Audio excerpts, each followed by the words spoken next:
Hello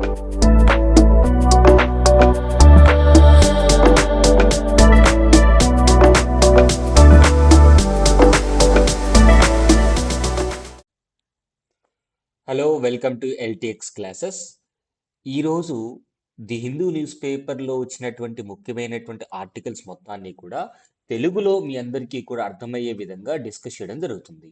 ఈ video యొక్క ముఖ్య ఉద్దేశం ఏమిటి అంటే, ఎవరైతే తెలుగు మీడియంలో యూపీఎస్సీకి కానీ ఇతర కాంపిటేటివ్ ఎగ్జామ్స్కి ప్రిపేర్ అవుతూ ఈ యొక్క హిందూ న్యూస్ పేపర్ని ఇంగ్లీష్లో చదివి అర్థం చేసుకోలేనటువంటి ప్రతి ఒక్క ఆస్పిరెంట్కి కూడా ఈ వీడియో ఉపయోగపడుతుంది. ఏ విధంగా అంటే, హిందూ న్యూస్ పేపర్లో వచ్చినటువంటి ముఖ్యమైనటువంటి ఆర్టికల్స్ మరియు ఎడిటోరియల్స్ మొత్తాన్ని కూడా తెలుగులోకి అనువదించి ఆ యొక్క సమ్మరీ మొత్తం కూడా మీకు డిస్కస్ చేయడం జరుగుతుంది. అండ్ ఈ వీడియో కంప్లీట్గా చూసినట్టయితే ఈ రోజుకి సంబంధించినటువంటి అంటే ఈ యొక్క 15th ఫిబ్రవరికి సంబంధించినటువంటి డీటెయిల్స్ మొత్తం కూడా తెలుసుకోవచ్చు అనమాట. అదే విధంగా ఈ యొక్క యూపీఎస్సీ ఇన్ఫినిటీలో భాగంగా మన ఎల్టీఎక్స్ క్లాసెస్ నుంచి లైవ్ ప్లస్ రికార్డెడ్ వీడియోస్ అనేటువంటివి ప్రతి ఒక్క ఆస్పిరెంట్కి కూడా అందించడం జరుగుతుంది. ఈ ప్రోగ్రాంలో ఏమేమి ఇంక్లూడ్ అవుతాయి అంటే, GS prelims plus mains syllabus కవరేజ్తో పాటు కంప్లీట్ క్లాసెస్ అనేటువంటివి లైవ్లో ఇవ్వడం జరుగుతుంది.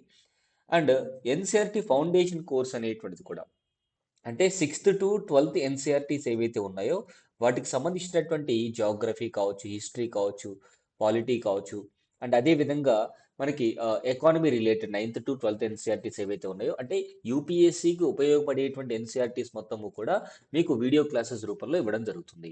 అండ్ డైలీ కరెంట్ అఫైర్స్తో పాటు సీసాట్ క్లాసెస్ అనేటువంటివి కూడా ఈ యూపీఎస్సీ ఇన్ఫినిటీలో భాగమై ఉంటాయి. అండ్ మోర్ ఓవర్ అడిషనల్గా టెస్ట్ సిరీస్ ప్రిలిమ్స్కి మరియు మెయిన్స్ ఆన్సర్ రైటింగ్ క్లాసెస్ కూడా మీ అందరికీ కూడా ఈ ప్రోగ్రాంలోనే, అంటే యూపీఎస్సీ ఇన్ఫినిటీ ప్రోగ్రాంలోనే అందించడం జరుగుతుంది. మరి ఈ కోర్స్ మొత్తము కూడా 80,000 రూపీస్ ఉన్నటువంటి కోర్స్ మొత్తాన్ని 20% డిస్కౌంట్తో మీ అందరికీ 64,000 రూపీస్కి మాత్రం ప్రొవైడ్ చేయడం జరుగుతుంది. అండ్ ఇక్కడ అడ్వాంటేజ్ ఏమిటంటే లైఫ్ టైం వ్యాలిడిటీ. అంటే ఈ కోర్స్ ఒకసారి మీరు తీసుకున్నట్టయితే ఖచ్చితంగా మీరు 2 ఇయర్స్ అయినా ప్రిపేర్ అవ్వచ్చు, 3-4 ఇయర్స్ అయినా ప్రిపేర్ అవ్వచ్చు. సో లైఫ్ టైం వ్యాలిడిటీ అనేటువంటిది ఉంటుంది. ఎన్ని సంవత్సరాలైనా మీరు ఈ కోర్స్ యాక్సెస్ తీసుకోవచ్చు అనమాట. అండ్ తెలుగు మీడియంలో అభ్యర్థులు ఎవరైతే ఉంటారో వారందరికీ కూడా తెలుగు మీడియంలో క్లాసులు అనేటువంటివి అందుబాటులో ఉంటాయి. ఈ ఫీజు యొక్క వ్యాలిడిటీ వచ్చేసి 28th ఫిబ్రవరి వరకు మాత్రమే. అండ్ ఆఫ్లైన్ క్లాసెస్ కావాలనుకున్నట్టయితే వైజాగ్ వేదికగా ఎల్టీఎక్స్ క్లాసెస్ మనకి ఆఫ్లైన్ సెంటర్ అనేది కూడా ఉంది. ఫర్దర్ డీటెయిల్స్ కోసం ఈ నెంబర్కి కాంటాక్ట్ చేయొచ్చు. అండ్ ఎల్టీఎక్స్ క్లాసెస్ యాప్ అనేటువంటి డౌన్లోడ్ చేసుకున్నట్టయితే మీకు క్లాసెస్ యాక్సెస్ అనేటువంటివి తీసుకోవచ్చు. ఈరోజు వచ్చినటువంటి ముఖ్యమైనటువంటి ఆర్టికల్స్లో చాలా ఇంపార్టెంట్ ఆర్టికల్ ఏది అంటే, ఇది భారతదేశ విద్యుత్ రంగంలో చారిత్రాత్మక విజయం. ఎందుకు చారిత్రాత్మక విజయం? సాధారణంగా విద్యుత్ అనేటువంటిది లేకపోతే హౌస్ హోల్డ్, అంటే ఇంటికి విద్యుత్ లేకపోయినా, ఇండస్ట్రీకి విద్యుత్ లేకపోయినా చాలా ఇబ్బంది జరిగేటువంటి అవకాశం ఉంటుంది. ఒక గంట పవర్ అనేటువంటిది ఇంట్లో లేకపోతే చాలా పనులు ఆగిపోతాయి. ఎలాంటి పనులు ఆగిపోతాయి? డిజిటల్ అంటే వైఫై ఆగిపోతుంది, టీవీ ఆగిపోతుంది, మిక్సీ ఆగిపోతుంది. అదేవిధంగా ఇండస్ట్రీలో తయారీ రంగంలో ఉన్నటువంటి అన్ని ఆగిపోతాయి. సర్వీస్ సెక్టార్లో ఉన్నటువంటి సేవలన్నీ కూడా ఆగిపోయేటువంటి అవకాశం ఉంటుంది. అలాంటి విద్యుత్ రంగంలో ఒక చారిత్రాత్మక విజయం ఏమిటి అంటే, గత అంటే 2025 ఏప్రిల్ నుంచి మీరు చూసినట్టయితే, 2025 ఆర్థిక సంవత్సరం ఏప్రిల్ నుంచి స్టార్ట్ అవుతుంది కదా. సో ఏప్రిల్ నుంచి ఈ జనవరి 2026 లోపు, అంటే ఇంకా ఈ యొక్క ఆర్థిక సంవత్సరం కంప్లీట్ అవ్వలేదు.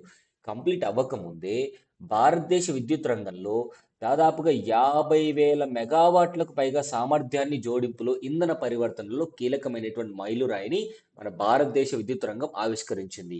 అంటే గత సంవత్సరంతో పోలిస్తే 2024-25 ఆర్థిక సంవత్సరంతో పోలిస్తే ఇప్పుడు ఎక్కువ మెగావాట్ల విద్యుత్ ఉత్పత్తి సామర్థ్యాన్ని మనం పెంచాము. ఉత్పత్తి సామర్థ్యాన్ని పెంచాము అంటే భవిష్యత్తులో పవర్ కట్స్ అనేటువంటి ఉండవు. ఇండస్ట్రీస్కి కూడా అతి తక్కువ ధరకి పవర్ అనేటువంటిది మనం ఇస్తాము. ఈ పవర్ జనరేషన్ అనేది మంచిదే, కానీ ఎలా జనరేట్ చేస్తున్నారు అంటే, అది రెన్యూబుల్ ఎనర్జీయా లేదంటే ఫాజిల్ ఫ్యూయల్, అంటే పునరుత్పాదక శక్తి ద్వారా ఎక్కువగా ఈ యొక్క ఎనర్జీని యాడ్ చేస్తున్నారా, లేదంటే బొగ్గు ద్వారా ఎక్కువగా ఎనర్జీ యాడ్ చేస్తున్నారా అంటే, అద్భుతమైనటువంటి అంశం ఏంటంటే, పునరుత్పాదక ఇంధనం అనేటువంటిది, పునరుత్పాదక ఎనర్జీ ద్వారానే మనము ఎక్కువగా పవర్ అనేది జనరేట్ చేస్తున్నాం. అందుకు చాలా గొప్ప విషయంగా చెప్పుకోవచ్చు. ఈ 52,000 మెగావాట్ల విద్యుత్ ఉత్పాదక సామర్థ్యాన్ని దేశం ఎప్పుడైతే జోడించిందో, ఈ 52,000 మెగావాట్లలో దాదాపుగా 39,000 మెగావాట్లు రెన్యూవబుల్ ఎనర్జీ నుంచే మనకొస్తుంది అని చెప్తున్నారు. అంటే దాదాపుగా 80% పైగానే మనకు రెన్యూవబుల్ ఎనర్జీ అనేటువంటిది యాడ్ చేశాము గత కాలంలో. ఇది మీరు గుర్తుపెట్టుకోవాలి. ఇక్కడ చూడండి. సో, గత సంవత్సరంతో పోల్చినట్టయితే అంటే 2024, 25 ఆర్థిక సంవత్సరంలో ఎంత ఉత్పాదన చేశారు అంటే 34,054 మెగావాట్ల రికార్డును అధిగమించి అత్యధిక వార్షిక సామర్థ్యాన్ని జోడింపుగా చరిత్రలో నిలిచింది. సో, ఈ గణనీయమైనటువంటి విస్తరణ కేవలం మౌలిక సదుపాయాల అభివృద్ధి వేగాన్ని మాత్రమే కాక భారతదేశ ఇంధన మిశ్రమంలో అంటే ఎనర్జీ మిక్స్ అనే వర్డ్ ఎందుకు యూజ్ చేశారు? ఫాజిల్ ఫ్యూయల్స్ నుంచి ఎనర్జీ తీసుకొస్తున్నారు. అంటే ఫాజిల్ ఫ్యూయల్స్ అయినటువంటి కోల్ కానివ్వండి, ఇట్లా అంటే పెట్రోలియం ద్వారా ఎనర్జీ జనరేట్ అవుతుంది. అలా కాకుండా రెన్యూవబుల్ ఎనర్జీ ద్వారా కూడా న్యూక్లియర్ ఎనర్జీ ద్వారా అంటే మిశ్రమమైనటువంటి శాఖల నుంచి విద్యుత్ ఉత్పత్తి అవుతుంది. సో జరుగుతున్నటువంటి నిర్మాణాత్మక పరివర్తనను స్పష్టంగా ప్రతిబింబిస్తుంది. అండ్ ప్రస్తుతం దేశం యొక్క మొత్తం స్థాపిత సామర్థ్యం అంటే ఇన్స్టాల్డ్ కెపాసిటీలో పునరుత్పాదక శక్తి రెన్యూవబుల్ ఎనర్జీ అత్యధికతను ప్రదర్శిస్తుంది.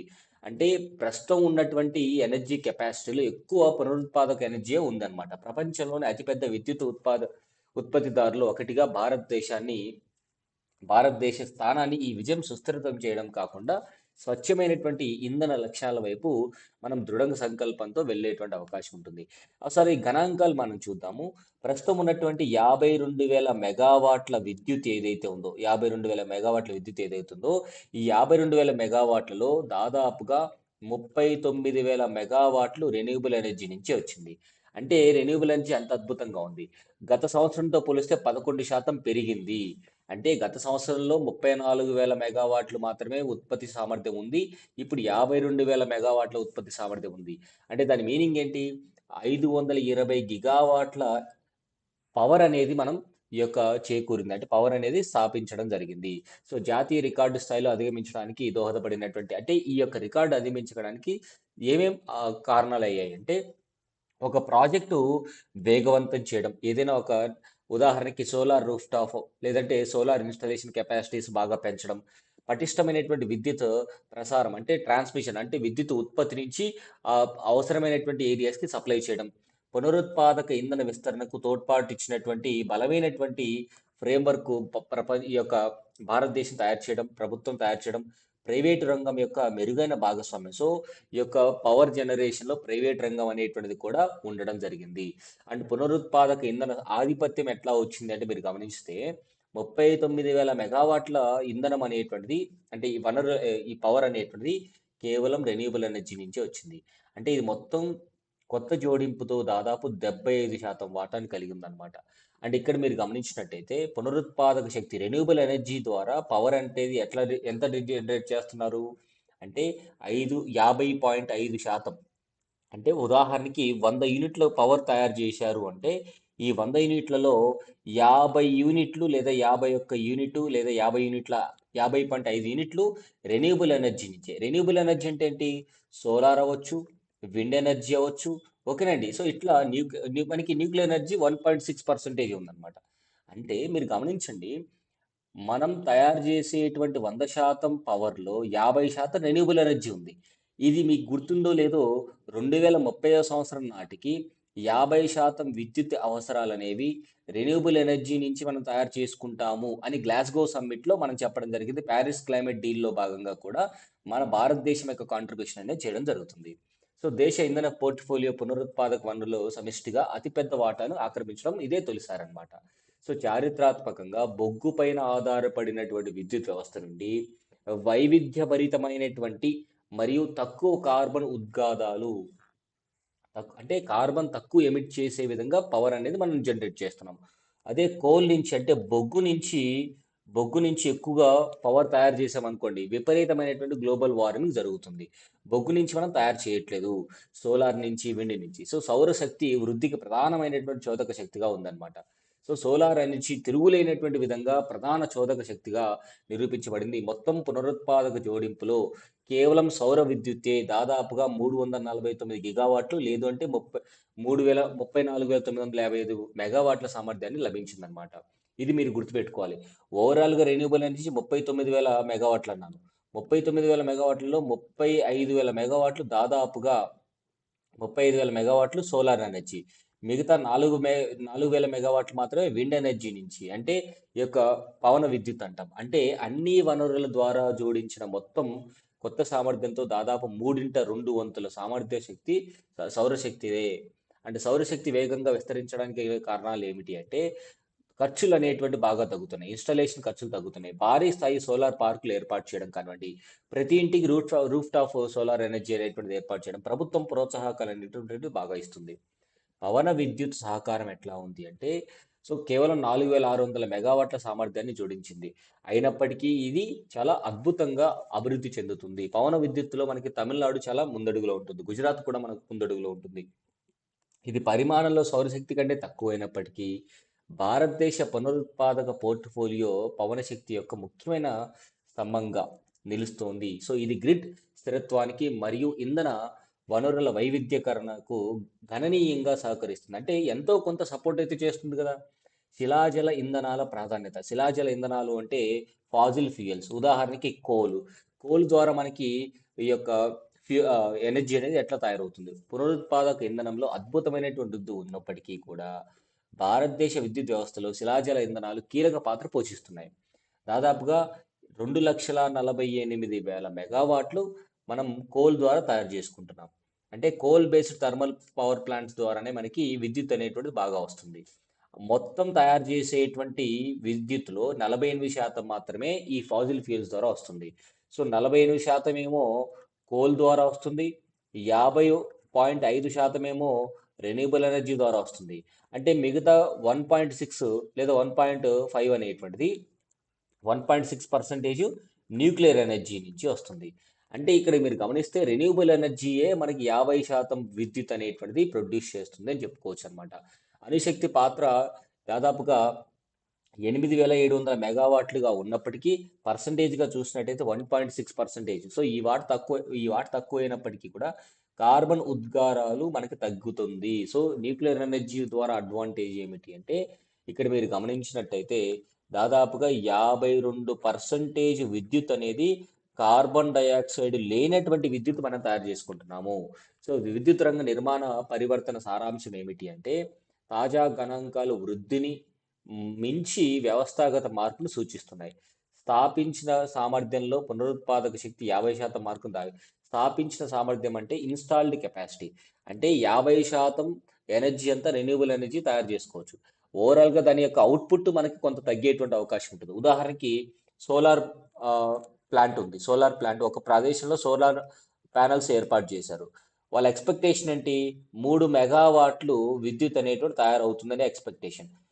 ఇది ఎక్స్పెక్టేషన్, కానీ 2.5 మెగావాట్లే తయారవచ్చు. సో ఇది రియాలిటీ అన్నమాట. సో కొంత సామర్థ్యం తగ్గుతుంది. సో కొత్త జోడింపులో సౌరశక్తి ప్రాథమిక వనరుగా అవతరించడం జరిగింది. అండ్ హైబ్రిడ్ ఆర్కిటెక్చర్లో సో బొగ్గు కేంద్రీకృత వ్యవస్థ నుండి హైబ్రిడ్ ఎనర్జీ ఆర్కిటెక్చర్లో భాగంగా మారుతున్నటువంటి స్పష్టమైనటువంటి సంకేతాలు తెలియజేస్తుంది. వ్యూహాత్మక పరిణామాలు, స్ట్రాటజిక్ పాయింట్స్ ఏంటంటే వాతావరణ కట్టుబాట్లు. సో అంతర్జాతీయ వాతావరణ లక్ష్యాలని మనము చేరుకోవడంలో విస్తృతంగా ఇది ఉపయోగపడుతుంది. ఇంధన భద్రత. వేరే దేశాలపైన శిలాజల ఇంధనాలు అంటే ఫాజిల్ ఫ్యూయల్స్ కోల్ కానీ క్రూడ్ ఆయిల్ కానీ వీటి ద్వారా మనం ఆధారపడుతున్నాం కదా. ఆ ఆధారం అనేది ఇతర దేశాలపైన ఆధారపడేటువంటి అంశం మనకు తగ్గేటువంటి అవకాశం ఉంది. సో దిగుమతులపైన ఆధారపడడం తగ్గుతుంది. సో మనం సొంతంగా మనం నిర్ణయించుకోవచ్చు. తర్వాత ఆర్థిక ప్రేరణ. సో భారీ స్థాయిగా రెన్యూబుల్ ఎనర్జీ విస్తరణ తయారీ రంగాన్ని, మౌలిక సదుపాయాలను పెట్టుబడులని మరియు ఉద్యోగ కల్పనను కూడా బాగా ప్రోత్సహిస్తుంది. గ్రిడ్ ఆధునీకరణ. సో పునరుత్పాదక శక్తి పెరుగుతూ ఉండడం వల్ల బ్యాటరీ స్టోరేజ్, తర్వాత ఫ్లెక్సిబుల్ జనరేషన్ మరియు స్మార్ట్ గ్రిడ్ టెక్నాలజీ అవసరం పెరుగుతుందన్నమాట. సో ముందున్నటువంటి సవాళ్ళు ఏమిటి అంటే ఈ వృద్ధి అభినందనీయమైనప్పటికీ సో కొన్ని సవాళ్ళు అనేటువంటి ఉన్నాయి. ఏంటవి? అడపాదడపా వచ్చేటువంటి పునరుత్పాదక వనరులు గ్రిడ్లో సమర్థవంతంగా అనుసంధానించడం. సో అప్పుడప్పుడు మనకి రెన్యూబుల్ ఎనర్జీ ఈ సంవత్సరం వచ్చింది, మళ్ళీ నెక్స్ట్ సంవత్సరం యాడ్ అయింది అనుకోండి, దాన్ని కూడా మనం యాడ్ చేసుకోవాలి, దాన్ని పెంచుకుంటూ వెళ్ళాలి. డిస్కామ్స్ ఆర్థిక స్థిరత్వాన్ని బలోపేతం చేయడం. ఈ డిస్ట్రిబ్యూషన్ కంపెనీస్ అంటాం. మనం పవర్ బిల్ కడుతూ ఉంటాం కదా! AP SPDCL, TGPA, SPDCL. అంటే ఈ పవర్ డిస్ట్రిబ్యూషన్ కంపెనీస్కి ఎక్కువగా నష్టాలు వస్తూ ఉంటాయి. ఆ నష్టాన్ని కొంత ఆ, స్థిరీకరించాలన్నమాట.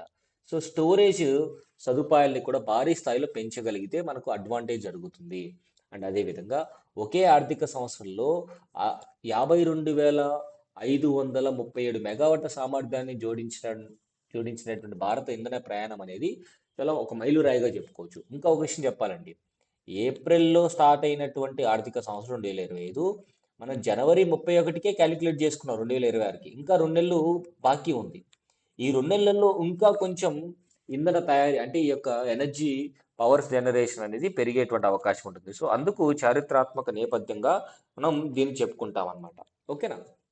తర్వాత సో సౌరశక్తి ప్రధాన వృద్ధి ఇంజన్గా వ్యవహరిస్తుండగా సో పవన మరియు అణుశక్తులు కూడా మనకి ఈ యొక్క ఉపయోగాలు అనేటువంటి బాగా పడుతున్నాయి అని చెప్పుకోవచ్చు. నా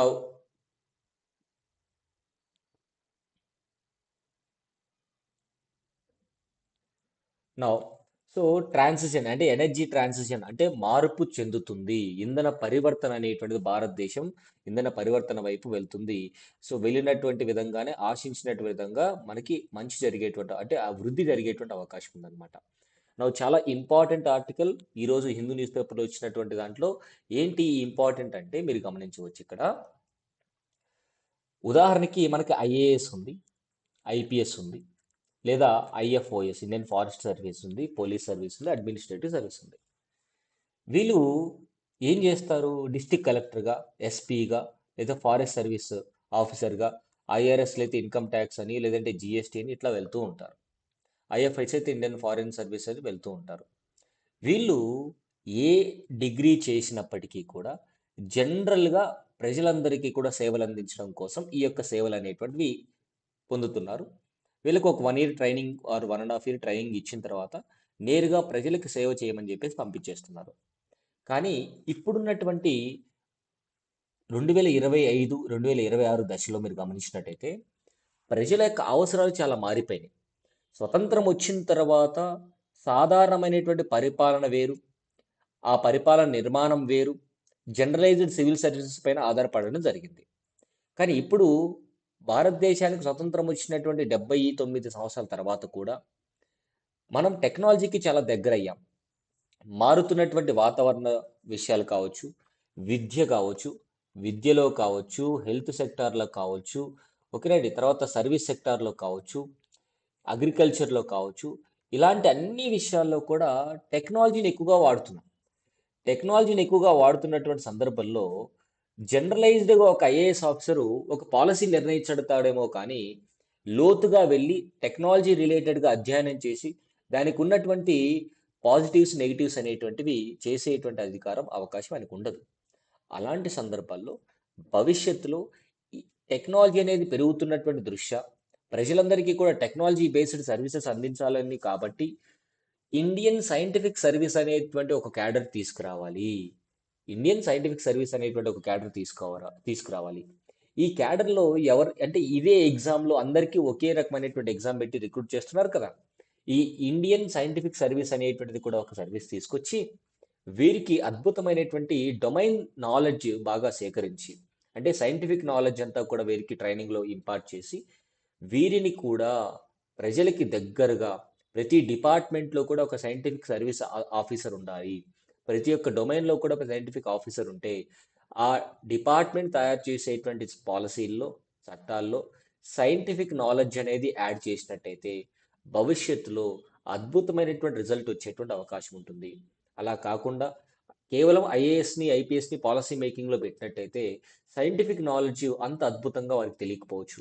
వాళ్ళు సాధారణమైనటువంటి పరిపాలన బాగా చేసుండొచ్చు. కానీ సైంటిఫిక్ నాలెడ్జ్ అనేది కూడా కావాలి. మీరు అనుకోవచ్చు సార్, భారతదేశంలో ఇస్రో అనేటువంటిది ఉంది, తర్వాత డిఆర్డిఓ ఉంది, తర్వాత సిఎస్ఐఆర్ ఉంది. ఇలాంటి సంస్థలు ఉన్నాయి.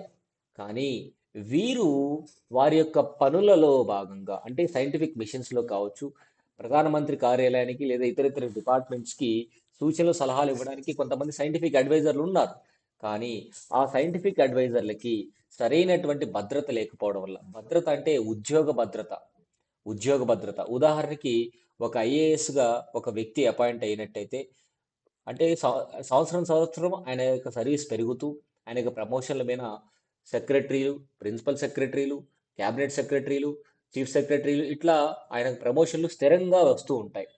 అలాగే ఎవరైతే సైంటిఫిక్ అడ్వైజర్లుగా ఉన్నారో వారికి నిజంగా స్థిరమైనటువంటి పదవి ప్రమోషన్స్ కానీ ఉన్నాయా? వాళ్ళు కేవలం అడ్హాక్ సర్వీసెస్ అంటే ఈ యొక్క టెంపరరీ సర్వీసెస్ మాత్రమే ప్రభుత్వానికి, భారతదేశానికి అందిస్తున్నారు. వారికంటూ భద్రత లేదు. సో, ఇలాంటివన్నీ కూడా ఈ ఆర్టికల్‌లో చర్చించడం జరిగింది. సో, భారతదేశ పరిపాలనా నిర్ణయం చారిత్రాత్మకంగా జర్నలిస్టు అంటే సివిల్ సర్వీసెస్‌పై ఆధారపడిందనమాట. ఇది దేశ నిర్మాణ సమయంలో అంటే స్వతంత్రం వచ్చిన తర్వాత స్థిరత్వాన్ని అందించింది. అయితే నేటి పరిపాలనా వాతావరణ మార్పులు ఏఐ బేస్డ్ టెక్నాలజీస్ కావచ్చు, బయోటెక్నాలజీ వంటి సంక్లిష్ట శాస్త్రీయ మరియు సాంకేతిక సవాళ్లతో ముడిపడి ఉంది. సో, ఈ వ్యాసం ప్రస్తుతం వ్యవస్థ పరిపాలనలో శాస్త్రీయ నైపుణ్యాన్ని పూర్తిగా మిళితం చేయలేకపోతుంది చేయలేకపోతుందని వాదిస్తుంది. సాక్ష్యాధారిత విధాన రూపకల్పనలకు బలోపేతం చేయడానికి సాంప్రదాయ సివిల్ సర్వీసెస్తో కలిసి పనిచేసే విధంగా ఒక ప్రత్యేకమైనటువంటి శాశ్వత ఇండియన్ సైంటిఫిక్ సర్వీస్ క్యాడర్ని ఏర్పాటు చేయాలనేదే ఈ యొక్క ప్రతిపాదన. సో ఒకసారి ఎందుకు ప్రతిపాదిస్తున్నారో చూద్దాం. చారిత్రాత్మక పునాది చూసినట్టయితే జనరలైజ్డ్ పరిపాలన నమూనా, చారిత్రాత్మక మరియు పరిమితులు. సో భారతదేశానికి స్వతంత్రం వచ్చిన తర్వాత పరిపాలన అనేది అందరికీ సమానమైనటువంటి పరిపాలన అందించడం కోసం ఈ ఐఏఎస్ ఐపీఎస్ని రిక్రూట్ చేసుకుని ఆ బ్రిటిషర్స్కు టైం పీరియడ్లో కూడా ఈ ఇంటిగ్రేటెడ్ సివిల్ సర్వీస్ అని చెప్పేవారు.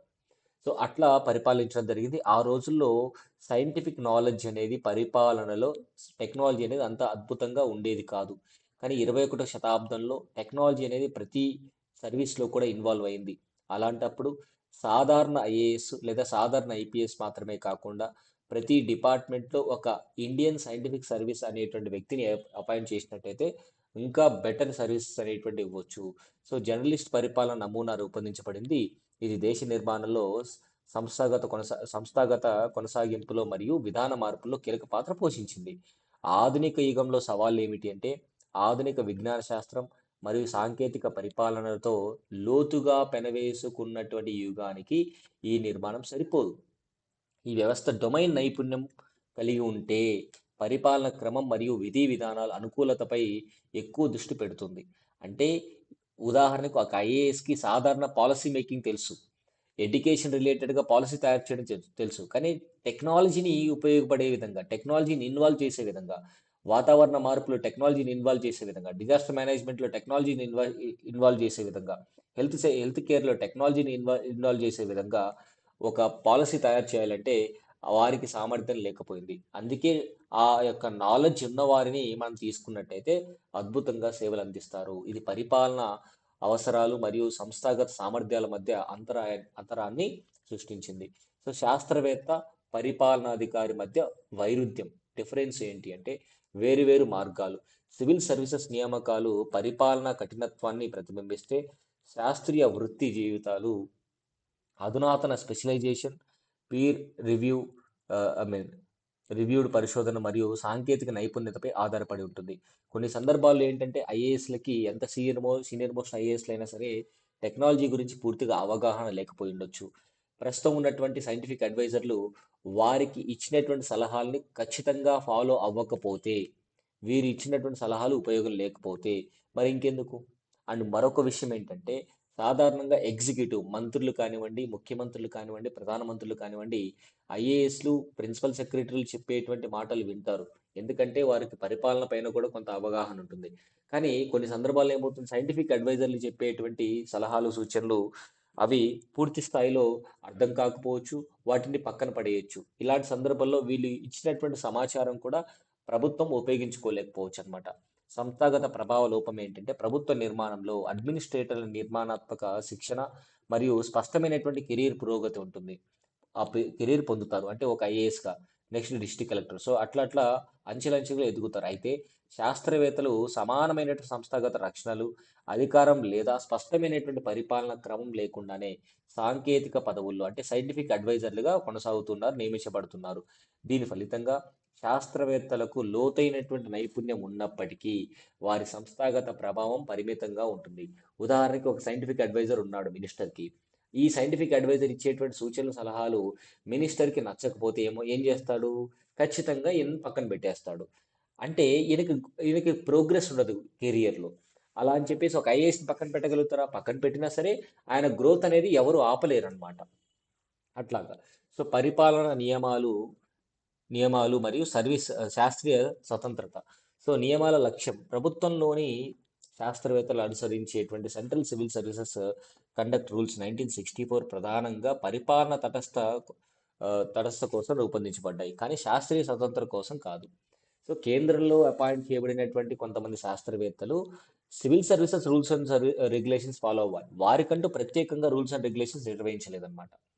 శాస్త్రీయ పని ఆవశ్యకత. శాస్త్రీయ పనికి అంచనాలను ప్రశ్నించడం, అనిశ్చితులను నమోదు చేయడం మరియు రాజకీయంగా అసౌకర్యంగా ఉన్నప్పటికీ సాక్ష్యాలను సమర్పించడం అవసరం.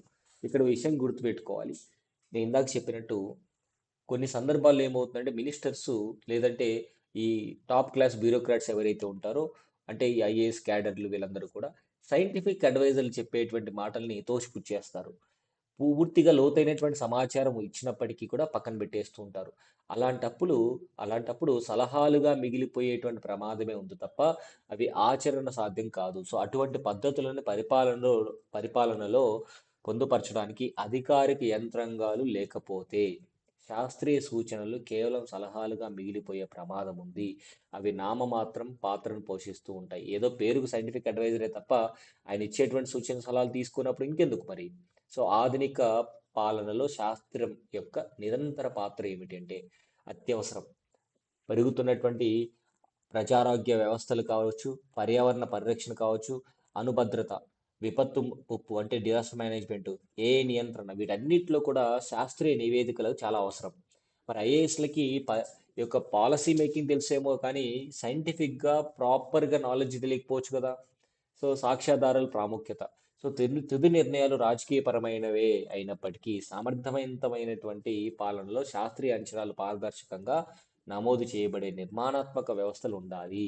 ఖచ్చితంగా రాజకీయ నాయకులు కూడా, మంత్రులు, ముఖ్యమంత్రుల హోదాలో ఉన్న ప్రతి ఒక్కరూ కూడా శాస్త్రీయంగా నాలెడ్జ్ మొత్తం కూడా జోడించి చట్టాలు చేయాలి తప్ప ఏదో నామమాత్రంగా చేస్తే సరిపోదు. అలంకారప్రాయంగా ఉండకూడదు. తర్వాత ఉదాహరణకి కొన్ని ప్రపంచ దేశాల్లో మీరు చూసినట్టయితే జర్మనీ కావనివ్వండి, లేదంటే ఫ్రాన్స్ దేశం కావచ్చు, యూకే దేశం కావచ్చు, యుఎస్ఏ లాంటి దేశాల్లో అనేక అభివృద్ధి చెందినటువంటి దేశాల్లో ప్రత్యేకమైనటువంటి శాస్త్రీయ సర్వీసులు లేదా విభాగాలు క్యాడర్స్ సృష్టించడం ద్వారా ఆ అంతరాన్ని పరిష్కరించాయన్నమాట. కానీ మన దేశంలో ఐఏఎస్లు ఐపీఎస్ ఇట్లా ఉన్నారు తప్ప, అంటే సైంటిస్టులు కూడా ఉన్నారు. వారి యొక్క ప్రత్యేకమైనటువంటి అంశం ఏంటి? డి ఇస్రోకు ఉన్నారు, డిఆర్డిఓలో సైంటిస్టులు ఉన్నారు.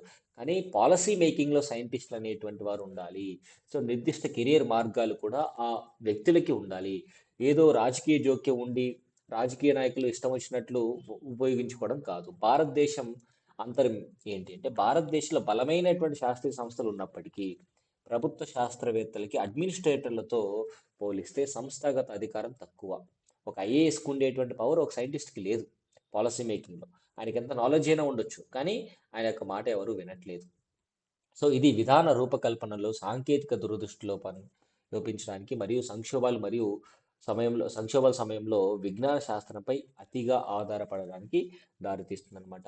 సో ఇక్కడ ప్రతిపాదన ఏంటి అంటే ఇండియన్ సైంటిఫిక్ సర్వీస్ ఒకవేళ ఏర్పాటు చేసినట్టయితే ఉన్నటువంటి ఐఏఎస్ ఐపీఎస్ సర్వీసెస్కి కాంప్లిమెంటరీగా పనిచేస్తుంది, సప్లిమెంటరీగా పనిచేస్తుంది.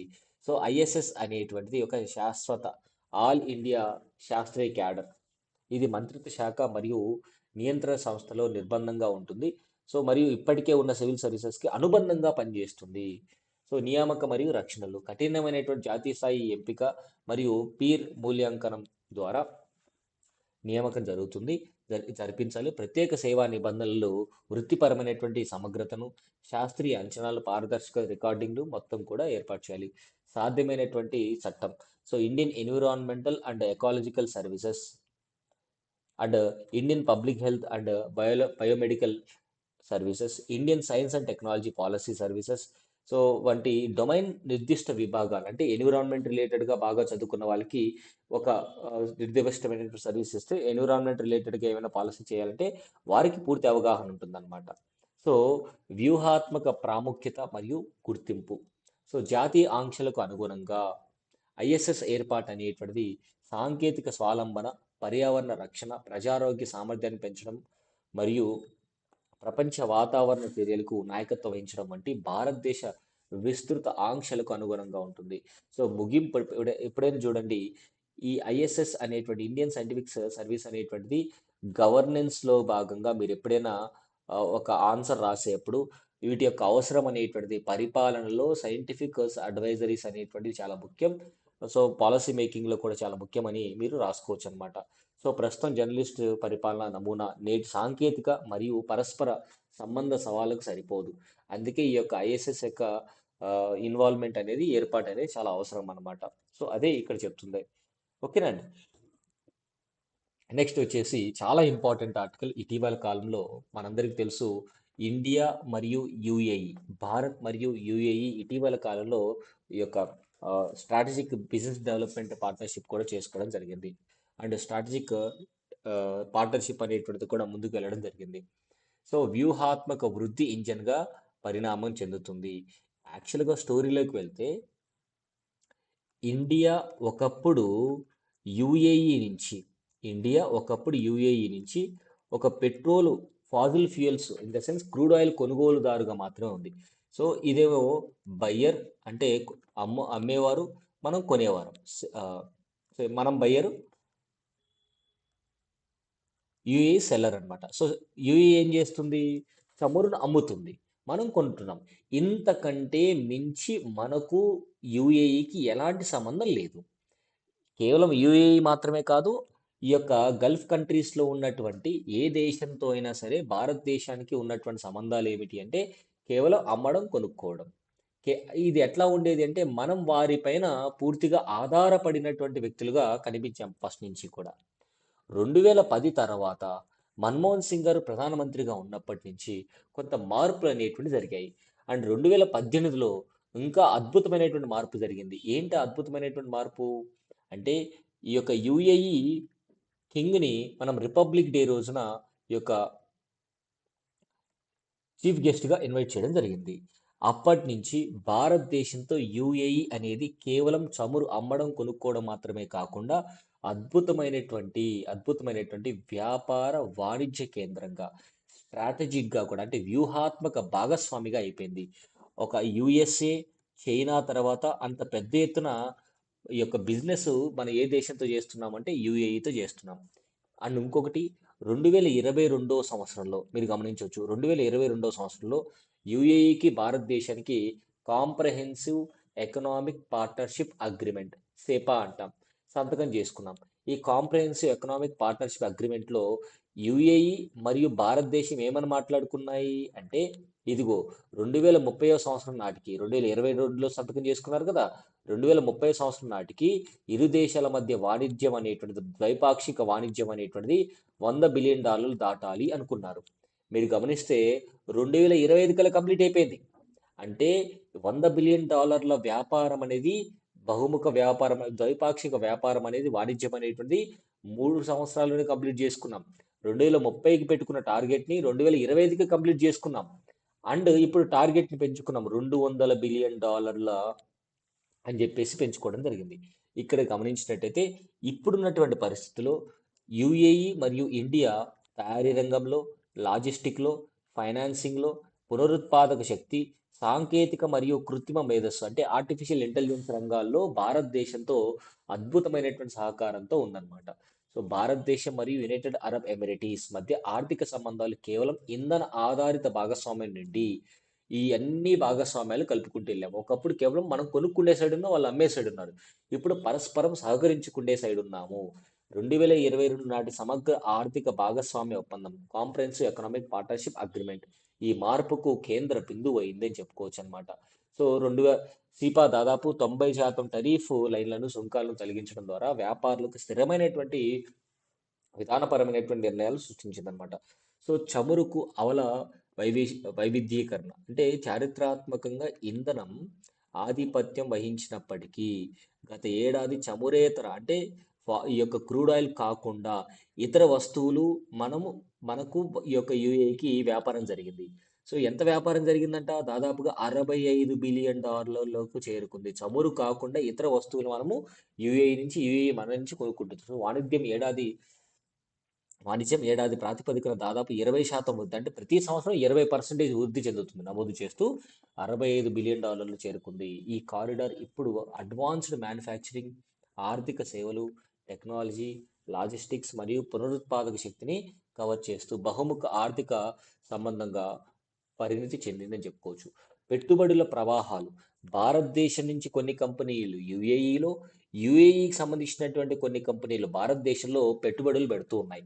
ఎంత పెట్టుబడులు అంటే 2000 సంవత్సరం నుంచి యుఏఈ సంస్థలు భారతదేశంలో $22 బిలియన్ పైగా పెట్టుబడులు పెట్టగా భారతదేశం ఎంత పెట్టింది? భారతదేశ కంపెనీలు యుఏఈలో $16 బిలియన్ పైగా పెట్టుబడులు పెట్టారు. అంటే యుఏఈనే మన దేశంలో ఎక్కువ పెట్టుబడులు పెట్టింది.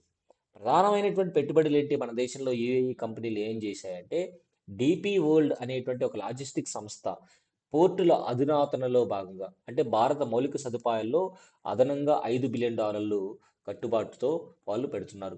ఈ యొక్క ఈ యొక్క పోర్టులు అడ్వాన్స్డ్ పోర్ట్స్గా తయారు చేయడం. ఎందుకంటే మనకు రవాణా బాగా అద్భుతంగా ఉంటుంది. ఎమరిటిస్ ఎన్బిడి భారతీయ బ్యాంకింగ్లో అతిపెద్ద ఎఫ్డిఐ అయినటువంటి ఆర్బిఎల్ బ్యాంకులో వాటా కొనుగోలు చేసింది. అండ్ ఏడిఎన్ఓసి ఎల్ఎన్జి సరఫరాలు, లిక్విడ్ న్యాచురల్ గ్యాస్ సరఫరాల ఒప్పందాలు, తర్వాత ఆరోగ్య రక్షణ శక్తి మరియు టెక్నాలజీలో $4 బిలియన్ ఖర్చు వచ్చేసి మనకి ముబాడలా అనేటువంటి సంస్థ ఏడిఐఏ గిఫ్ట్ సిటీలో అంటే గుజరాత్లో గిఫ్ట్ సిటీలో పెట్టుబడులు పెట్టడం జరిగింది. అంటే పరస్పరం అంటే ఇరు దేశాల మధ్య ఉన్నటువంటి కేవలం చమురు ఆధారిత వ్యాపారం కాకుండా బహుముఖ ఈ యొక్క వ్యాపారం అయిపోయిందనమాట. వ్యూహాత్మక మరియు పారిశ్రామిక లోతు చూసినట్టయితే తయారీ మరియు సరఫరా గొలుసు ఏకీకృతం. అంటే రిలయన్స్ ఇండస్ట్రీస్ కానివ్వండి, అబుదాబిలో $2 బిలియన్ తక్కువ కార్బన్ రసాయనాల ప్రాజెక్ట్ అనేటువంటిది అక్కడ అక్కడ లోకల్ కంపెనీ అయినటువంటి టిఏజిజ్ అనేటువంటి భాగస్వామితో కుదుర్చుకుందనమాట. అశోక్ లైలాండ్ యూకేలో ఉన్నటువంటి తన యొక్క ఎలక్ట్రిక్ బస్సుల ఉత్పత్తిని యుఏఈకి తీసుకొచ్చిందనమాట. తర్వాత Larson and Toubro solar plus storage ప్రాజెక్ట్ని కాంట్రాక్ట్గా ఎంపికైంది. సో ఇలా భారతదేశ కంపెనీలు కూడా యుఏఈలో, యుఏఈ కంపెనీలు మన భారతదేశంలో వ్యాపారం అనేది చేసుకుంటారు. మానవ వనరులు వచ్చేసి మీరు గమనించండి, భారతదేశం నుంచి దాదాపుగా 50 లక్షల మంది యుఏఈకి వెళ్ళి అక్కడ పనులు చేసుకుని అక్కడ ఒక డయాస్పోరానే ఏర్పాటు చేయడం జరిగింది. అండ్ ప్రతి వారానికి యుఏఈకి భారతదేశం నుంచి 1200 విమానాలు తిరుగుతున్నాయంటే పీపుల్ టు పీపుల్ కనెక్టివిటీ ఎట్లా ఉందో అర్థం చేసుకోవచ్చు అనమాట. నా మూడవ మార్కెట్లకు విస్తరణ యుఏఈలోని నిర్మాణంలో ఉన్నటువంటి Bharat mart Africa, west Asia అంటే పశ్చిమ ఏషియా మరియు యురేషియా ప్రాంతాలకు భారతీయ వస్తువులు మన కేంద్రంగా పనిచేస్తుంది. అంటే ఈ యొక్క యుఏఈలో నిర్మించబోయేటువంటి భారత్ మార్ట్ ఆ దగ్గరలో ఉన్నటువంటి ప్రతి కాంటినెంట్కి, ప్రతి ప్రాంతానికి మనం పంపించుకోవచ్చు వస్తువులు. సుస్థిరతమైన ఇంధన భద్రత వచ్చేసి దీర్ఘకాలిక ఎల్ఎన్జి ఒప్పందాలు ఇవన్నీ కూడా భారతదేశంతో యుఏఈ కట్టుబడి ఉంది. తర్వాత కృత్రిమ మేధస్సు ఫిబ్రవరి 16 నుంచి 20 తారీఖు వరకు జరిగేటువంటి ఇంపాక్ట్ సమ్మిట్లో కూడా ఈ యొక్క ఢిల్లీలో జరిగేటువంటి ఇంపాక్ట్ సమ్మిట్లో కూడా యుఏఈ పార్టిసిపేట్ చేస్తూ భారతదేశంతో భాగస్వామి అవుతుందన్నమాట.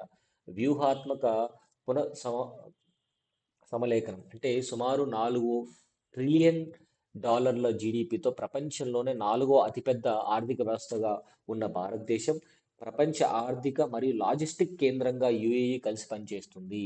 దీనివల్ల ఇరు దేశాలకి కూడా అద్భుతమైనటువంటి అవకాశాలు భవిష్యత్తులో ఉంటాయి. అండ్ ఇద్దరికి కూడా వ్యాపారం అనేటువంటి జరుగుతుంది. కేవలం చమురు ఆధారిత వ్యాపారం మాత్రమే కాకుండా ఇతర అంశాల్లో భారతదేశంతో యుఏఈ వ్యాపారం చేయడం, వాణిజ్యం చేయడం and people to people connectivity అనేది చాలా అద్భుతంగా ముందుకెళ్తుంది.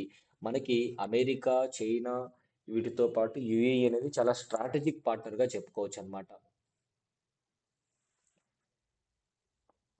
నెక్స్ట్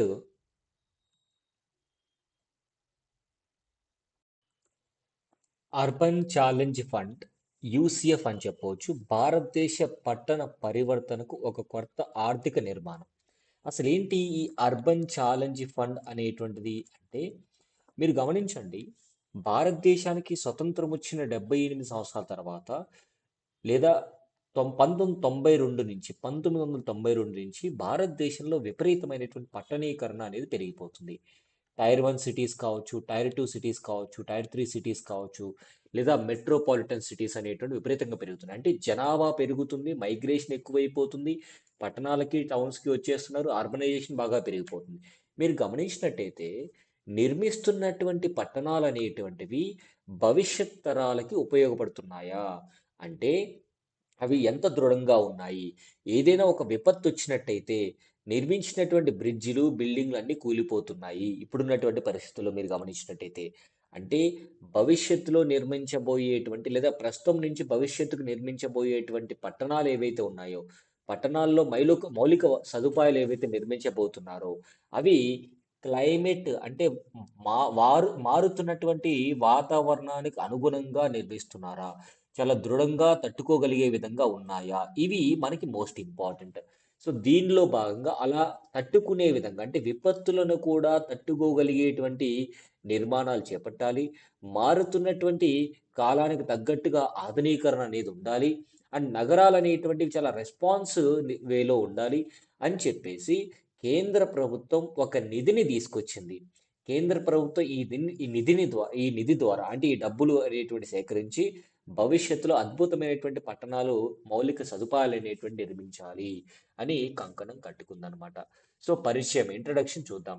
భారతదేశ వేగవంతమైనటువంటి పట్టణీకరణ, విపత్తులను తట్టుకోగలిగేటువంటి అంటే రెసిలియంట్ అందరినీ కలుపుకోపోయే ఇంక్లూజివ్ మరియు వాతావరణ మార్పులకు అనుగుణంగా ఉండే క్లైమేట్ రెస్పాన్సివ్ క్లైమేట్ రెస్పాన్సివ్ నగరాలను నిర్మించడానికి కొత్త తరం ఆర్థిక మరియు పాలనా ఈ యంత్రాంగాలను కోరుతుంది.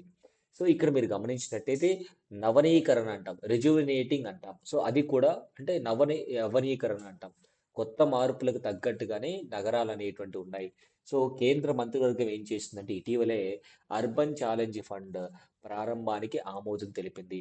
ఇది భారీ స్థాయి సంస్కరణలు ఆధారిత పట్టణ మౌలిక సదుపాయాల పెట్టుబడులను ప్రోత్సహించేటువంటి లక్ష్యంతో దాదాపుగా 1,00,00,000 కేంద్ర సహాయ కార్యక్రమంగా చెప్పుకోవచ్చు.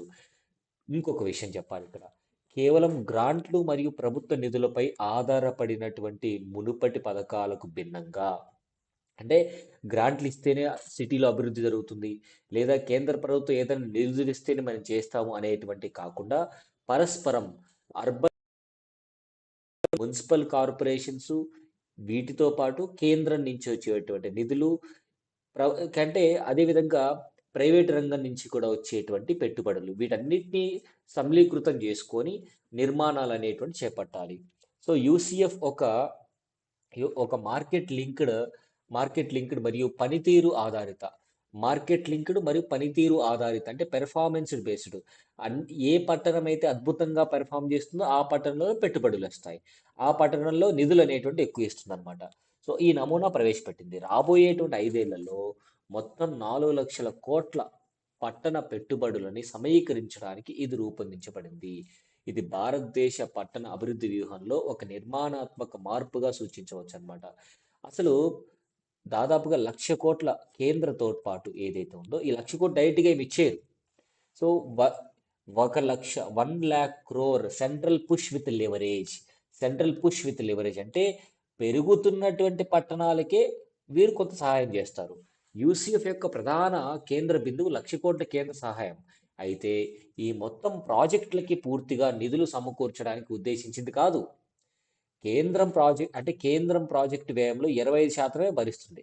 అంటే కేంద్రం ఏం చేస్తుంది అంటే ఫర్ ఎగ్జాంపుల్ ఒక రోడ్డు నిర్మించడానికి రూ. 100 అవుతుంది. ఈ రోడ్డు నిర్మించడంలో రూ. 100 అయితే కేంద్రం అనేది రూ. 25 ఇస్తుంది. నగరాల ప్రాజెక్టు నిధులలో కనీసం 50% మార్కెట్ వనరుల నుంచి సేకరించాలి. అంటే మున్సిపల్ బాండ్లు బయట మార్కెట్లో పెడితే ప్రైవేటు దారులు కొనుక్కుంటారు కదా! ఆ వచ్చినటువంటి డబ్బులో 50% అనేటువంటిది మున్సిపాలిటీలు భరించాలన్నమాట. బ్యాంక్ రుణాల నుంచి, తర్వాత ప్రైవేట్ పబ్లిక్ భాగస్వామి నుంచి. సో ఇట్లా 75% నిధులు అనేటువంటి చేకూరిన తర్వాత మిగతా 25% అనేటువంటిది మిగతా 25% అనేటువంటిది ప్రైవేట్ ఇన్వెస్ట్మెంట్స్ వస్తాయన్నమాట. సో ఈ రూపకల్పన ప్రభుత్వ నిధులను ఏకైక ఆర్థిక వనరుగా కాకుండా పెట్టుబడిని పెంచే సాధనంగా పనిచేసేలా చూస్తుందన్నమాట. కేవలం ప్రభుత్వం ఇస్తేనే డబ్బులు ఇస్తేనే మేము ఈ బ్రిడ్జి వేస్తామని కాకుండా మున్సిపల్ కార్పొరేషన్స్ అనేటువంటివి ఏ మాత్రం కృషి చేస్తున్నాయి. మున్సిపాలిటీస్ అనేటువంటి ఏం చేయొచ్చు, మున్సిపల్ బాండ్లు ఇవ్వచ్చు. ఓకేనా, ఆర్బీఐ పర్మిషన్తో బ్యాంక్ రుణాలు తీసుకోవచ్చు. పబ్లిక్ ప్రైవేట్ పార్ట్నర్షిప్లో భాగంగా ఒక రోడ్డు నిర్మాణానికి ప్రైవేట్ రంగ కాంట్రాక్టర్స్ని ఇన్వైట్ చేసి, ఇదిగో ఈ రోడ్డు మీరు కట్టండి, కొంత డబ్బు మేము ఇస్తాం, కొంత డబ్బు మీరు పెట్టండి, ఆ రోడ్డు మీద వచ్చేటువంటి టోల్ ట్యాక్స్ మీరు తీసేసుకోండి కొన్ని సంవత్సరాల పాటు, తర్వాత మాకు హ్యాండ్ ఓవర్ చేయండి, ఇట్లా ఉంటుందన్నమాట. సో గ్రాంట్ ఆధారిత పట్టణ నిధుల నుండి మార్పు అన్నమాట. So moving beyond grant based urban funding. So సాంప్రదాయకరంగా ఉండేటువంటి ఫండ్స్ నుంచి దూరంగా వచ్చేసింది భారతదేశ ప్రభుత్వం. సో భారతదేశంలో పట్టణ పథకాలు ప్రత్యక్ష గ్రాంట్లపై ఎక్కువ ఆధారపడేవి. యూసెఫ్ కింది వాటి వైపు మార్పును సూచిస్తుంది. యూసెఫ్ అర్బన్ ఆ, ఆ, ఈ అర్బన్ ఫండ్ అనేటువంటిది మీరు గమనించవచ్చు.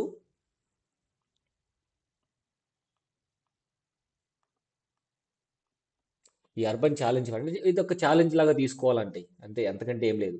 సో మార్కెట్ లింక్డ్ ఫైనాన్సింగ్ అంటే మార్కెట్లో తగ్గట్టుగా రుణాలు తీసుకోవడం, సంస్కరణ ఆధారిత ప్రాజెక్ట్ ఎంపిక చేసుకోవడం, తర్వాత ఫలితాల ఆధారిత అవుట్కమ్ బేస్డ్ మౌలిక సదుపాయాలు క్రియేట్ చేయాలి. ఏదో క్రియేట్ చేస్తున్నామని క్రియేట్ చేయడం కాకుండా దాని నుంచి ఒక అవుట్పుట్ అనేది ఉండాలి. సో నిధులను పొందే వరకు పాలనా ప్రమాణాలు మెరుగుపరుచుకోవడం, ఆర్థిక నిర్వహణను బలోపేతం చేసుకోవడం మరియు పారదర్శకతను పెంచుకోవడం. అంటే ఎప్పుడు ప్రభుత్వం ఇస్తేనే మేము చేస్తామనేది కాకుండా అసలు ఆ మున్సిపల్ కార్పొరేషన్ ఏ విధమైనటువంటి ప్రణాళికలో ఉంది, ప్రభుత్వ ఆర్థిక సహాయంపై అతిగా ఆధారపడటాన్ని తగ్గించడమే ఈ యొక్క అర్బన్ ఛాలెంజ్ ఫండ్గా తెచ్చుకోవచ్చు అనమాట. సో తద్వారా దీర్ఘకాలంలో పట్టణ వృద్ధి మరియు స్థిరత్వం చెందుతుంది అనమాట.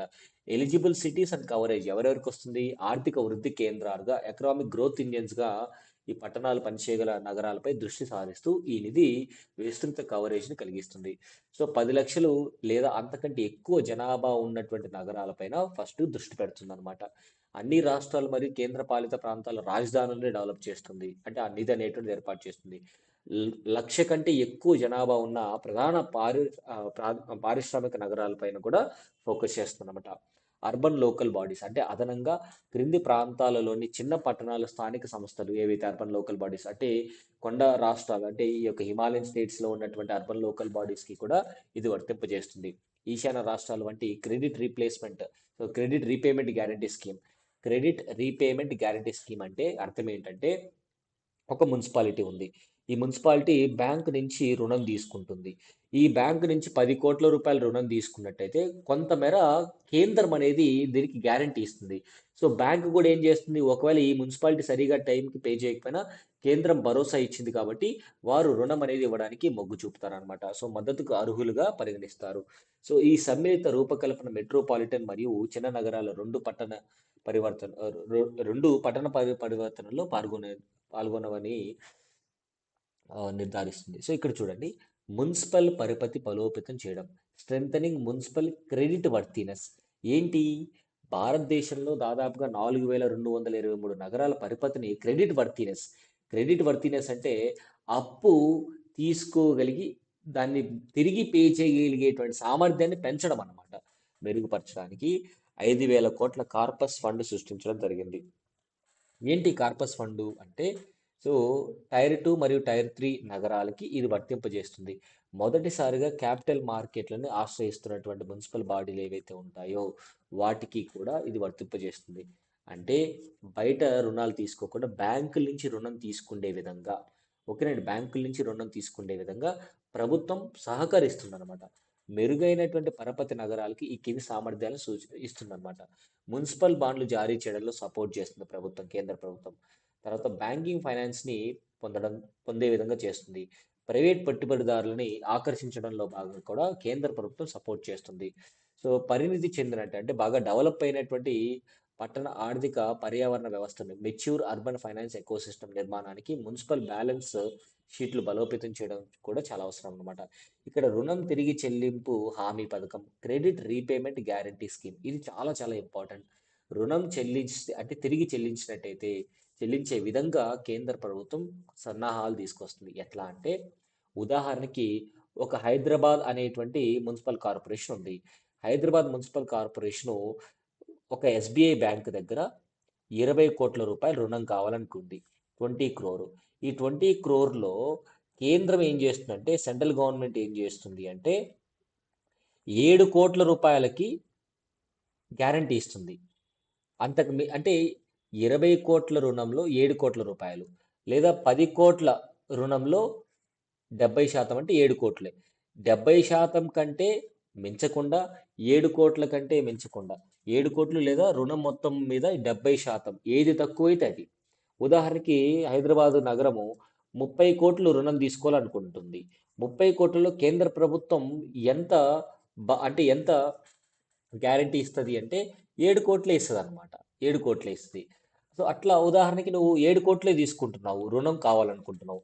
7 కోట్లలో 70% ఎంత అంటే దాదాపుగా ఈ యొక్క 4.9 కోట్లు. 4.9 కోట్ల రూపాయలకు మాత్రమే గ్యారంటీ ఇస్తుంది అనమాట. సో రుణభారంలో ఏది తక్కువైతే ఆ మొత్తంలో తక్కువైన దానికి హామీ ఇస్తుంది కేంద్ర ప్రభుత్వం. సో ఎప్పుడైతే మొదటి రుణాన్ని తీరుస్తావో అదనంగా 7 కోట్లు లేదా రుణ మొత్తంలో 50% తరువాత హామీకి, అంటే తరువాత రుణానికి మీకు ఆమోదిస్తుంది అనమాట. అంటే ఒకసారి రుణం తీసుకొని మళ్ళీ చెల్లిస్తే కేంద్ర ప్రభుత్వం నిన్ను నమ్మి మరొకసారి నీకు కొంత రుణ భారం కూడా అంటే రుణం తీసుకోవడానికి కూడా అవకాశం ఎక్కువ ఇస్తుంది అనమాట. సో ఈ యంత్రాంగం రుణదారులకు, లెండర్స్కి రిస్క్ లేకుండా, అంటే అంతే కదా. ఇప్పుడు బ్యాంకు రుణం ఇస్తుంది అంటే తిరిగి చెల్లిస్తారనేటువంటి ఉద్దేశంతో ఇస్తుంది. చెల్లించకపోతే ఎందుకు ఇస్తుంది అనమాట. సో మున్సిపల్ ప్రాజెక్టులకి, ముఖ్యంగా అభివృద్ధి చెందుతున్నటువంటి నగరాల్లో రుణాలు ఇవ్వడానికి బ్యాంకులను ప్రోత్సహిస్తుంది. సో మొదటిసారి ప్రాజెక్టులకు సుమారు 20 కోట్ల రూపాయలు రుణం తీసుకోవచ్చు. తదుపరి ప్రాజెక్టులకి 28 కోట్ల రూపాయలు రుణం తీసుకోవచ్చు. కాకపోతే మొదటిగా తీసుకున్న దాన్ని తిరిగి చెల్లించాలన్నమాట. తర్వాత ఆపరేషనల్ టైం లైన్ మీరు గమనించండి. ఈ అర్బన్ ఛాలెంజ్ ఫండ్ అనేటువంటిది రాబోయే 5 సంవత్సరాలకి ఇంప్లిమెంట్ చేస్తున్నారు. 2025-26 ఆర్థిక సంవత్సరం నుండి 30-31 వరకు, అంటే దాదాపుగా 6 సంవత్సరాల వరకు ఈ అర్బన్ ఛాలెంజ్ ఫండ్ అనేటువంటి నిర్వహించబోతున్నారు. 2033-34 వరకు పొడిగించవచ్చు. ఈ పొడిగించినటువంటి కాల పరిమితి దీర్ఘకాలిక ప్రాజెక్టులకు, ఉదాహరణకి పెద్ద బ్రిడ్జ్ కట్టాలి, దానికి ఒక 7-8 సంవత్సరాలు పడుతుంది. సో అలాంటి ప్రాజెక్టులకి ఎక్స్టెన్షన్ అనేది ఇస్తారనమాట రుణంలో ఒక భాగంగా. సంస్కరణలతో కూడినటువంటి పోటీ ఎంపిక, అంటే రిఫార్మ్డ్ లింక్డ్ కాంపిటేటివ్ సెలక్షన్, పారదర్శకమైనటువంటి పోటీతత్వంతో కూడిన ఛాలెంజ్ మోడ్ ఈ ద్వారా ఈ ప్రాజెక్టులకి ఎంపిక చేస్తారు. అన్ని ప్రాజెక్టులు డబ్బులు ఇవ్వరు. ఏవైతే ఇంపార్టెంట్ ప్రాజెక్టులు ఉన్నాయో వాటికి మాత్రమే ఈ రుణం అనేటువంటిది ఇచ్చేటువంటి ప్రయత్నాలు చేస్తుంటారు. ఎందుకు అంటే భవిష్యత్తులో ఈ పట్టణ పరిపాలన, మార్కెట్ మరియు ఆర్థిక వ్యవస్థలు, పట్టణ ప్రణాళిక, ఈ ప్రణాళిక అనేది భవిష్యత్ తరాలకు ఉపయోగపడే విధంగా, ఏ విధమైనటువంటి చిన్న విపత్తు వచ్చినా కూలిపోయేలాగా కాకుండా దృఢంగా ఉండే విధంగా నిర్మించాలి. So building resilient and climate responsive, అంటే మారుతున్నటువంటి వాతావరణాలకు తగ్గట్టుగా విపత్తులు తట్టుకోగలిగేటువంటి నగరాలు నిర్మించాలి. సమ్మిళితమైనటువంటి పట్టణ వృద్ధి ఉండాలి. వాతావరణ అనుకూల మౌలిక సదుపాయాలు ఉండాలి. ఉత్పాదక, అంటే డెవలప్మెంట్, ప్రొడక్టివిటీ అనేది ఉండాలి. సో ఇక్కడ మీరు గమనించినట్టయితే పట్టణ రవాణా, మొబిలిటీ, అద్భుతమైనటువంటి మెట్రో వ్యవస్థ, రోడ్ల వ్యవస్థ, తర్వాత ట్రాన్స్పోర్టేషన్, ఎలక్ట్రిక్ వెహికల్స్ వ్యవస్థ, సో శక్తి సామర్థ్యం, ఎఫిషియన్సీ పెంచుకోవాలి, క్లైమేట్ అడాప్షన్ ఇన్ఫ్రాస్ట్రక్చర్ పెంచుకోవాలి, స్మార్ట్ గవర్నెన్స్ సిస్టమ్, ప్రతిదానికి ఆన్లైన్లో, అంటే ప్రతిదానికి ఆఫీసులు వెళ్ళకుండా ఆన్లైన్లోనే ప్రతిదీ ఉండే విధంగా చూసుకోవాలి. స్ట్రాటజిక్ సిగ్నిఫికెన్స్, అంటే అర్బన్ ఛాలెంజ్ ఫండ్ కేవలం ఒక నిధుల యంత్రాంగం కంటే ఎక్కువ. ఇది కింది వాటిని సూచిస్తుంది: సబ్సిడీ ఆధారిత అభివృద్ధి నుండి పెట్టుబడుల ఆధారిత, అంటే ఎంతసేపు సబ్సిడీస్ మాత్రమే కాకుండా పెట్టుబడులు తెచ్చుకునే విధంగా కూడా ఆ యొక్క ఆ యొక్క మున్సిపాలిటీ అనేది ఉండాలన్నమాట. నా ఇక్కడ మీరు ముగింపు చూడండి. అర్బన్ ఛాలెంజ్ ఫండ్ భారతదేశ పట్టణ అభివృద్ధి చట్టంలో ఒక నిర్ణయాత్మక మార్పును సూచిస్తుంది. 1,00,000 కోట్ల కేంద్ర సహాయంతో మొత్తం 4 లక్షల కోట్ల పెట్టుబడిని సమీకరించడం ద్వారా నగరాల మౌలిక సదుపాయాలు, డ్రైనేజ్ సిస్టమ్ కావచ్చు, రోడ్ల నిర్మాణం కావచ్చు, పార్కుల నిర్మాణం కావచ్చు, తర్వాత రిక్రియేషనల్ సెంటర్స్ కావచ్చు, ఓకేనండి, అంటే అర్బన్ లోకల్ బాడీస్, హాస్పిటల్స్ నిర్మాణం కావచ్చు, వీటన్నిటి యొక్క నిర్మాణం అనేది అద్భుతమైనటువంటి పెట్టుబడుల ద్వారానే వస్తుంది. ఈ పెట్టుబడులు అనేది కేంద్రం కొంత ఇస్తే, మున్సిపల్ బాండ్ల ద్వారా మున్సిపాలిటీస్ అనేటువంటివి కూడా కొంత తెచ్చుకోవాలి. పబ్లిక్ ప్రైవేట్ పార్ట్నర్షిప్‌లో భాగంగా కూడా కొంత తెచ్చుకోవాలనమాట. సో, ఈ ప్రాజెక్ట్ ద్వారా మనకు డిపెండెన్సీ నుంచి, అంటే ఒకరిపైన పరాధీనత నుంచి చైతన్యం వైపు వెళ్ళేటువంటి, గ్రాంట్ల నుంచి వృద్ధి వైపు, మరియు మౌలిక సదుపాయాల కల్పన నుండి సుస్థిర పరివర్తన వైపు నడిపించే విధంగా ఈ యొక్క అర్బన్ ఛాలెంజ్ ఫండ్ అనేది ఉపయోగపడుతుంది. సో ఎప్పుడూ కూడా సబ్సిడీ కోసమో లేదా గ్రాంట్ నేడ్ కోసం ఎదురు చూడకుండా గణనీయంగా సొంతగా అభివృద్ధి చెందాలనేటువంటి ఉద్దేశంతో ఉంటుందన్నమాట. ఓకేనా?